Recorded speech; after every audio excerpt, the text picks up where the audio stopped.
Hello and thank you for taking the time to watch this short video.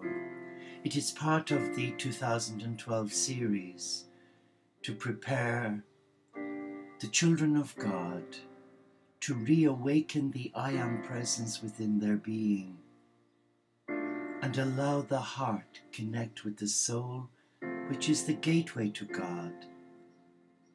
My name is Brother Sean, and I am a member of the Teo community of Interspiritual Franciscans, an online community who meet regularly for prayer on the internet using live stream.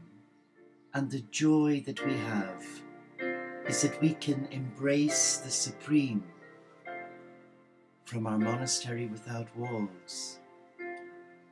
And what a freedom it is, and what a joy it is to be able not to have all the constraints that I had as a young monk in the Catholic Church when I was training to be a nursing monk.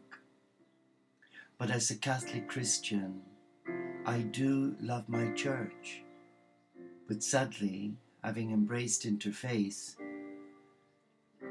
they're not so sure. But that's part of the journey. But the Christ is in everything, even in that decision of mine. Our short theme is that God and the cosmic Christ is in everything. What do I mean by that? I'd like to share with you my notes, and hopefully we can make some sense together. Expectant people are watchful, always looking for him they expect, always ready to find him in whatever comes along, however strange that may be.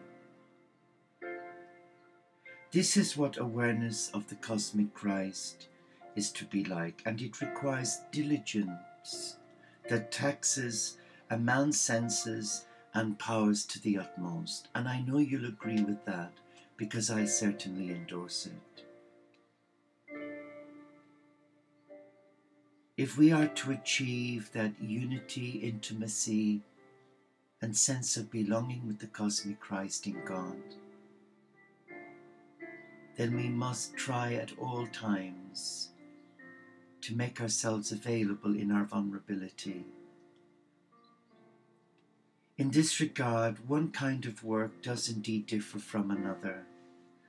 But if we take the same attitude towards each of the various occupations, then they will be all alike to him. To be right, a person must do one of two things. Either he must learn to have God in his work and hold fast to him there, or he must give up his work altogether. Let us leave the notes aside and let's come from the heart. As a young boy growing up in Ireland, very much influenced and controlled by the Catholic Church, there was an innate fear, an unhealthy fear, when we used to meet the monks and the nuns walking to church from their convents. We'd run the other way because we had this thing that they had such power. All that changed when I entered, because I realized we're only human. Yes, we are. And even in adult life, many, many beautiful souls continue to carry a lot of the woundedness from childhood, especially when God's representatives abused his power. And it's heartbreaking. I know I've met quite a few in running retreat days and courses around the world. I've been so privileged to meet the most incredible teachers, for they taught me so much about humility, about patience, compassion, and empathy. Just because I'm wearing a monastic habit doesn't say I have all the tools in my toolbox. I don't, because I've learned from other people. And so it is with God. God is not just present in a church building, in a mosque, in a synagogue, in a temple. For me, I believe the Supreme is present in everything.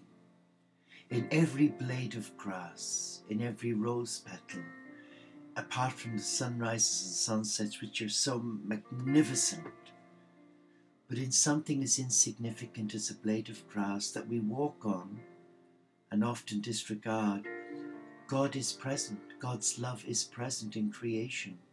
And that's why I love being a Franciscan who embraces God through the natural world. But that doesn't come easy. Because to get to that place, one has to face one's demons, one has to embrace one's heart, and then one has to surrender that heart. But it is my belief, it may not be yours, that God is truly present, whether we acknowledge Him or not. Even the little birds that sing first thing in the morning, and the blackbird that sings before sunset, God is present. God is truly present. And you may find this shocking, but I remember about 6 years ago, I was running a retreat day on the Divine Feminine Energy in Nottingham, and it was a large gathering, and this rather nice lady, very well spoken, but clearly had some issues. After the meditation, we had a discussion, and she said to me, "What is prayer?" Well, of course, I was going to go off into parrot fashion about the catechism, the Catholic Catechism's definition of prayer, which is a raising up of the mind and heart before God to do good things and avoid sin.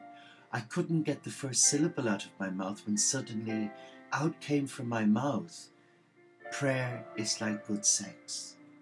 I was horrified. But what I was feeling was that God was trying to speak and I had blocked God. Now you might disagree with me, and that's your choice. But let's think about it. If two people love one another, and their marriage vows mean something to them, even if they're not married, say two lovers, who've made a commitment to be there for one another through good times and bad, and who share that love, who reciprocate that love, for me, God is present. Why do I say that? Because God is in everything, and if we are a child of God, when two people who come together, who truly love one another, not lustfully love one another, where it's a quick "how's your father" and off they go, but who truly, lovingly care about one another, who are attentive to one another, where that other person is their life, their heartbeat. When they exchange in the sacred act of intimacy, they become one person. They become one act of demonstrative healing, divine love. For God is present. God is within each. And when the two come together, God becomes one because He's united in that beautiful sacred act called lovemaking, sharing love. And I know angels are present. And why shouldn't they be? Because God is love. And where there is love, there is God. So for me, I don't have an issue about looking for God. Very often, I've gone to different churches, and I have to be honest, even though they've been ornate and dripping in chandeliers, but God for me wasn't there. What was there was a lot of bitching and keeping up with the Joneses. But for me, it's walking through the wood, admiring nature and seeing and sensing and feeling the power, the presence, the mystery of God's love affair with mankind. So God is in everything. And that has given me a whole new understanding. And it's altered my mindset of taking so much for granted and showing more appreciation and respect to the earth and wanting to work with Gaia, Mother Earth. and wanting to work with the elementals, the tree devas, the nature spirits, and the angelic realm, because they are messengers of God. So next time you're making love with your partner, remember, God is present, because where there is love, there is God. And where there is God, there is life, there is mystery.